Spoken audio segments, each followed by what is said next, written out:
Now, it was not thought right to go regularly to the cinema, but we could go and see good films. And who decided? Who decided who were the good films that you could Well, the see? parents decided on the reviews, etc. But there were clearly good films and not so good. But I was absolutely delighted and thrilled when Fred Astaire and Ginger Rogers films were dubbed as good films, because the music and dancing was superb. But we'd not go more than about once a month. That was a great treat. In those days, you had a treat. But and it was lovely. But my father had a marvelous brain, but had not had the education. And I have a great theory that parents try to give their children very much what they themselves felt they lacked. And my father's lack was formal education. So he read and read and read and gave us as much education and serious life as possible. But did he allow you, I mean, you've talked about the cinema, did he allow fun within the four walls of the home? Were you allowed fun? And were you also allowed, was it a loving household? It sounds yes, it was very much where we all talked together. I think one of the things that television has unfortunately done is stopped a lot of conversation and discussion between parents and children. You must remember that with your own children, because those are the memories that remain. But you would have a children's party. We all went to parties, and there were very good tea, a very good spread laid out. You play the children's games. That was our fun. Or you went to church social occasions. When I've met your daughter Carol, she's talked about you often and with great affection, Lady Thatcher. Was there that same affection between you and your own mother? I think we took rather a lot for granted. And I come to the conclusion that you do take too much of what your parents do for you for granted. And when you fully realize you've had children of your own and brought them up, you just long to say thank you to your own parents for what they did for you, the sacrifices they made. Do you feel that you did that while she was alive? Did you have the chance No, I didn't say thank you enough. And I'm sure most of us don't. Because they were very hard times. People sometimes say to me, look, you've had a hard, very busy life. I said, look, you should see the life my mother led. She was everything. She was a very good dressmaker. She was a very good cook. She helped in the shop. She went and helped with the Methodist Church. She was in the shop when my father went to be chairman of the finance committee of the council, and we never had a deficit when he was chairman of the finance committee. Never, never. How odd that you should mention that. You were very, very close to your father. He, in a sense, he was unlucky enough to be voted off, and he was a man who certainly put duty first. Yes. And effectively, he was treated not dissimilarly from yourself. I would have thought that you perceived it as such. You know, that occurred to me just at the time. He was an alderman, and an alderman was a senior member of the council who didn't have to get elected by the people, but the councillors put them on. And when the political complexion of our council changed to Labour, they voted my father off as an alderman.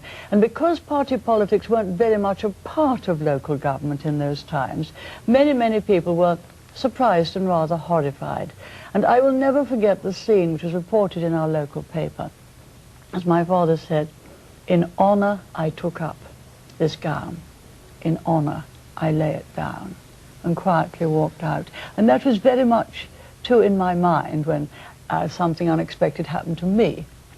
He stuck to his principles. You, I'm sure, would say that you stuck to your principles too. But isn't that why, ultimately, by, if you like, avoiding the consensus, that you and he, to an extent, had to go? It was somebody else's turn. A consensus doesn't give you really any direction in life. It's like mixing all the constituent ingredients together, but not necessarily coming out with a cake.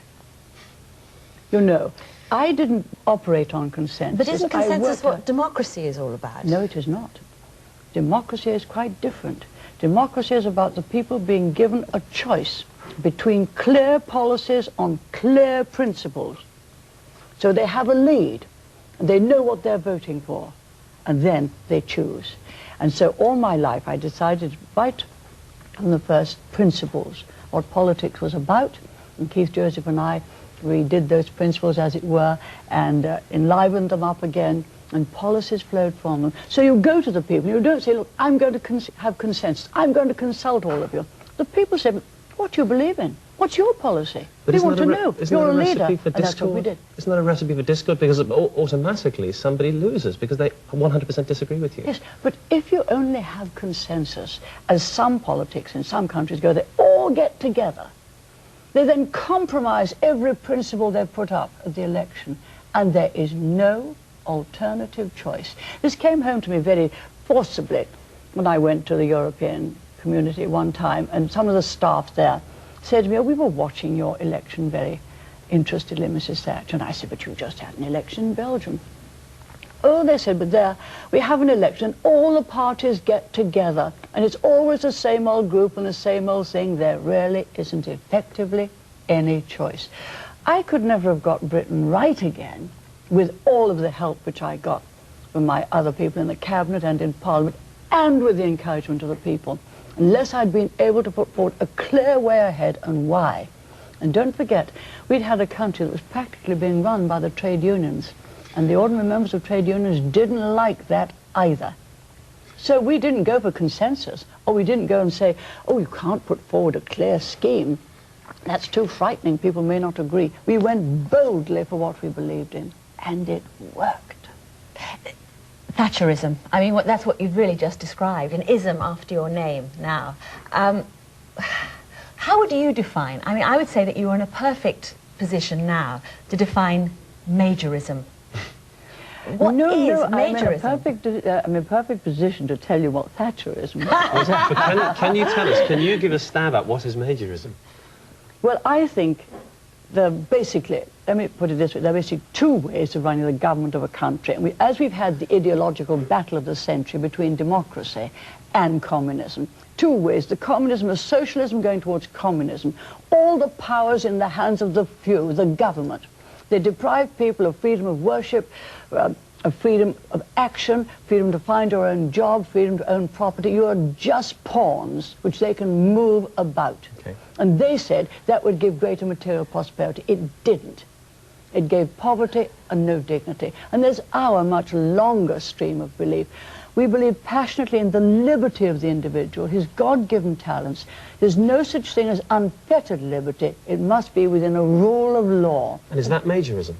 That is conservative principles. And is it majorism? And it is the limited government in order to maximize the liberties of the people. And I believe it's majorism, and the difference between us is one of degree. What are you going to do with all this now, Baroness Thatcher? The memoirs are complete. You have, you've said yourself, you have heaps of energy left. You will keep going on and on and on till the end. What are you going to do with it? Where's it going to go? Will we ever, you've said that we won't see you back in the House of Commons unless there is some enormous world crisis of such magnitude, then you would have to come back. But where's it going to go? Fortunately, I'm invited the world over to go and say how we in fact restored the good name of Britain and the reputation for enterprise. But isn't that looking back? What about looking forward? Oh, no. These things are the things which are relevant to the future. It was the socialism and communism that collapsed. Don't you understand? We won the political victory of the century. For 73 years they lived under this terrible absolute state control without liberty. It was a free world, and who was the free world that rescued it all? Who was the free world who went and landed on the Normandy bridges? America, Canada, and Britain. The liberty-loving nations under a rule of law, with the law determined by democracy. Lady Thatcher, Europe, indeed, just look at Europe. Europe was Nazism. Karl Marx originated from communism, came from Europe. We had fascism in Italy, we had fascism in Spain. We're marvellous in Britain. You're going to carry on spreading the word. We've saved the world. But are you going to spend more time now with you and yours, your immediate family, your friends? I wish I could spend more time with my grandchildren, but they're in the United States. It's a great sorrow, but that's how life happens. Yes, we love spending time with our friends, and the nicest thing, I think, is when you just ask a few people in for supper or for coffee or for drink, and you just sit and talk about the things that are affecting the world. And it is much, much more one world than ever it was in my time. That's what the change of science and communications have done.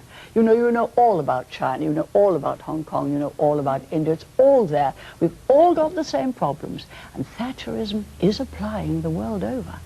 I have one final question from me anyway. I'm sorry, Sarah.